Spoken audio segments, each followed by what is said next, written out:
Basara triple ఐటీలో వరుసగా జరుగుతున్న విద్యార్థుల ఆత్మహత్యలను నివారించడంలో రాష్ట్ర ప్రభుత్వం పూర్తిగా విఫలమైందని పీడీఎస్యూ జిల్లా ప్రధాన కార్యదర్శి జండారపు రాజేశ్వర్ ఆరోపించారు.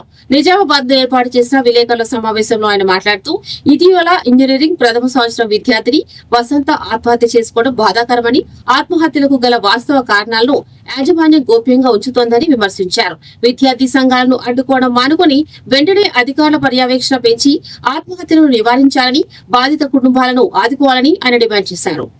బాసర ట్రిపుల్ ఐటీలో మొదటి సంవత్సరం చదువుతున్నటువంటి విద్యార్థిని వసంత నిన్న సూసైడ్ చేసుకోవడం జరిగింది. గతంలోనే బాసర ట్రిపుల్ ఐటీలో అనేక మంది విద్యార్థులు ఆత్మహత్యలు చేసుకున్నటువంటి ఘటనలు ఉన్నాయి. కానీ ఈ ఆత్మహత్యలను నివారించడంలో, అరికట్టడంలో ప్రభుత్వం కూడా పూర్తిగా విఫలమైందని ఈరోజు పీడీఎస్గా మేము తెలియజేస్తున్నాం. ఎందుకంటే అక్కడ జరుగుతున్నటువంటి పరిణామాలు కానీ, అక్కడ విద్యార్థులపైన ఒత్తిళ్లు కానీ ఇవన్నీ ఈరోజు బయటకు రాకుండా అక్కడ సంబంధిత యాజమాన్యం ఈరోజు అక్కడ కట్టడి చేస్తున్నది. అదేవిధంగా గతంలో కూడా వరుస ఆత్మహత్యలు జరుగుతున్నాయి. దీనిపైన తక్షణమే అక్కడ నిజ నిర్ధారణ చేసి అక్కడ ఎందుకు చనిపోతున్నారు అన్న విషయాన్ని ఈరోజు బయట పెట్టాలని గతంలో మేము డిమాండ్ చేశామని ఎక్కడ కూడా అక్కడ పరిస్థితులను బయటకు ఈరోజు బయట పెట్టడం లేదు. అదేవిధంగా విద్యార్థి సంఘాలను అనేక రాజకీయ పార్టీలను కూడా ఈరోజు అందులోకి పోనివ్వకుండా మొత్తం గేట్ల వద్దనే అడ్డుకోవడం జరుగుతున్నది.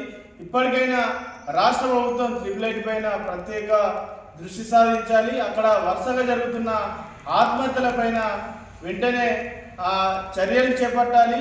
అక్కడ ఎటువంటి పరిస్థితులు ఉన్నాయో వాటిపైన నిజ నిర్ధారణ కమిటీలు వేసి బహిర్గతం చేయాలని మేము కోరుతున్నాం. అదేవిధంగా విద్యార్థుల ఇక నుండైనా విద్యార్థుల ఆత్మహత్యలు జరగకుండా చూసుకోవాల్సిన బాధ్యత ఈరోజు ప్రభుత్వం పైన ఉన్నది. అక్కడ వార్డెన్స్ కానీ, అక్కడ డిపార్ట్మెంట్కి సంబంధించినటువంటి ప్రొఫెసర్స్ అని వాళ్ళందరితో విద్యార్థుల సత్సంబంధాలను మెరుగుపరచాలని, అక్కడ ఉన్నటువంటి సమస్యలను వెంటనే పరిష్కరించాలని, ప్రతి వార్డెను విద్యార్థి పర్యవేక్షణ కంపల్సరీ చూసుకోవాల్సిన అవసరం ఉన్నది.